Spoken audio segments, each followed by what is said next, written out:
अक्षय तृतीया नाम सुना है ना। ये सिर्फ एक त्योहार नहीं है, बल्कि एक ऐसा दिन है जिसे कहते हैं सौभाग्य और सफलता का कभी ना खत्म होने वाला उत्सव।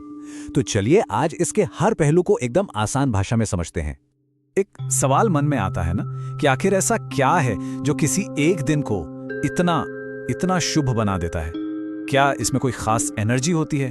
बस इसी सवाल के साथ चलिए आज की बात शुरू करते हैं। तो सबसे पहले इसका नाम ही समझते हैं, अक्षय तृतीया। अक्षय इस शब्द का मतलब है जिसका कभी क्षय न हो, मतलब जो कभी खत्म न हो, जो कभी कम न हो। जरा सोचिए, एक ऐसा दिन जब किए गए अच्छे काम, खरीदी गई चीजें, शुरू की गई नई चीजें, उनका अच्छा असर कभी कमी न हो। यही तो है इस दिन का सबसे बड़ा विश्वास, इसकी सबसे बड़ी शक्ति। तो भाई ये तारीख नोट कर लीजिए, आने वाले साल 2026 में ये शक्तिशाली दिन पड़ रहा है 19 अप्रैल को, और दिन होगा रविवार। तो सवाल ये उठता है कि आखिर क्यों है ये दिन इतना स्पेशल। चलिए इसके कल्चरल और स्पिरिचुअल, मतलब इसके सांस्कृतिक और आध्यात्मिक महत्व को थोड़ा और गहराई से समझते हैं। इस दिन से जुड़ी एक बहुत ही इंटरेस्टिंग बात है, इसे कहते हैं अबूझ मुहूर्त। अब ये क्या है?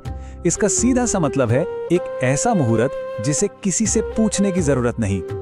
ये दिन अपने आप में इतना शुभ है, इतना पावरफुल है कि कोई भी अच्छा काम शुरू करने के लिए पंचांग देखने की या किसी से पूछने की जरूरत ही नहीं है। पूरा का पूरा दिन ही शुभ है। और शायद इसीलिए लोग अपने जीवन के बड़े बड़े फैसले, बड़ी बड़ी शुरुआतें इसी दिन करना पसंद करते हैं। जैसे कि शादी या सगाई की बात हो, नए घर में जाना हो मतलब गृह प्रवेश, या फिर कोई नया बिजनेस शुरू करना हो। लोग प्रॉपर्टी खरीदते हैं, गाड़ी खरीदते हैं, और हाँ, सोना चांदी तो इस दिन सबसे ज्यादा खरीदा जाता है, बस इसी विश्वास के साथ कि इन चीजों से जुड़ी बरकत और खुशी कभी कम नहीं होगी, अक्षय रहेगी। ओके, तो अब जब इस दिन का महत्व पता चल गया है, तो ये भी जान लेते हैं कि इसकी तैयारी कैसे करनी है। तो सबसे जरूरी चीज है पूजा, और पूजा के लिए चाहिए पूजा की सामग्री। तो चलिए एक एक करके देखते हैं कि इस पूजा के लिए हमें क्या क्या इकट्ठा करना है। कहते हैं ना, किसी भी पूजा की आत्मा उसकी तैयारी में होती है। तो सबसे पहले हमें चाहिए भगवान विष्णु और देवी लक्ष्मी की मूर्तियां या तस्वीरें। अब इन दोनों की पूजा साथ में क्यों? क्योंकि विष्णु जी हैं पालनहार और लक्ष्मी जी हैं समृद्धि की देवी। दोनों साथ मिलकर ही तो जीवन में बैलेंस और प्रॉस्पेरिटी लाते हैं, ठीक है। इसके बाद एक छोटी चौकी और उस पर बिछाने के लिए एक लाल कपड़ा। फिर तैयार करनी है पूजा की थाली। थाली में क्या क्या होगा? रोली, कुमकुम, हल्दी, चंदन का पेस्ट और अक्षत, यानी कि बिना टूटे हुए चावल। और हाँ, एक चीज बिल्कुल मत भूलिएगा, तुलसी के पत्ते। ये भगवान विष्णु को बहुत प्रिय हैं। अच्छा, थाली तो हो गई, इसके अलावा और क्या चाहिए?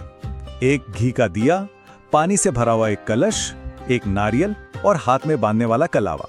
अब बात करते हैं भोग की, यानी प्रसाद की। इस दिन पीली मिठाई का खास महत्व होता है। माना जाता है कि पीला रंग भगवान विष्णु का पसंदीदा है। आप चाहें तो सत्तू, गुड़ या कोई भी ताजा फल भी रख सकते हैं।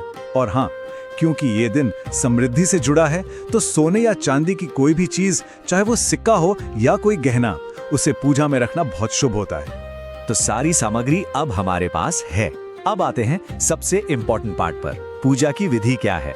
चलिए एकदम आराम से स्टेप बाय स्टेप समझते हैं कि ये पूजा करनी कैसे है, ताकि हमें इसका पूरा आशीर्वाद मिले। एक बात हमेशा ध्यान रखनी है, पूजा की शुरुआत होती है साफ सफाई से। जहां भी पूजा करनी है उस जगह को अच्छे से साफ कर लें। हो सके तो थोड़ा गंगाजल छिड़क दें। इससे एक पवित्र और पॉजिटिव माहौल बनता है।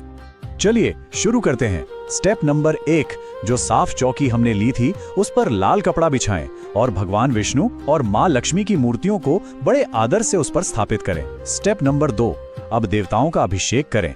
भगवान विष्णु को चंदन का तिलक लगाएं और देवी लक्ष्मी को सिंदूर या कुमकुम का तिलक। स्टेप नंबर 3, अब भोग लगाने की बारी है। फूल, फल और जो भी मिठाई हमने रखी है वो अर्पित करें। एक छोटी सी बात, अगर कमल का फूल मिल जाए तो मां लक्ष्मी को जरूर चढ़ाएं, उन्हें बहुत पसंद है। और विष्णु जी के भोग में तुलसी का पत्ता डालना ना भूलें। स्टेप नंबर 4, घी का दिया जलाएं और शांत मन से पूरे परिवार के सुख और समृद्धि के लिए प्रार्थना करें। और आखिर में स्टेप नंबर 5, जो भी नया सोना या चांदी खरीदा है उसे भी पूजा वाली जगह पर रख दें, ताकि वो भी ब्लेस हो जाए, उस पर भी आशीर्वाद आ जाए। तो ये तो हो गई पूजा की विधि, पर इस पूरे अनुष्ठान का, इस पूरी पूजा का असल मकसद क्या है? इसके पीछे की भावना क्या है? चलिए इसे भी समझते हैं। देखिए, इस पूजा का जो सेंट्रल आइडिया है वो है देवी लक्ष्मी का आशीर्वाद पाना। और लक्ष्मी जी का मतलब सिर्फ पैसा या धन नहीं होता, उनका मतलब है सुख, शांति और हर तरह की समृद्धि। तो ये पूजा एक तरह से अपने घर में, अपनी जिंदगी में उनकी कृपा को इनवाइट करने का एक बहुत ही खूबसूरत तरीका है।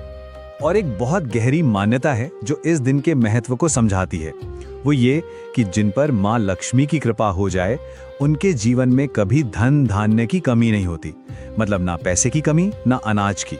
और यही इस दिन की पूजा का सबसे बड़ा आशीर्वाद माना जाता है। और अब आखिर में एक सवाल जो सोचने पर मजबूर करता है कि ये जो हमारी सदियों पुरानी परंपराएं हैं, ये आज की इस मॉडर्न फास्ट पेस्ड लाइफ में भी एक नई शुरुआत की, एक उम्मीद की भावना कैसे जगा देती हैं, कैसे ये हमें समृद्धि से जोड़ती हैं? सोचिएगा जरूर।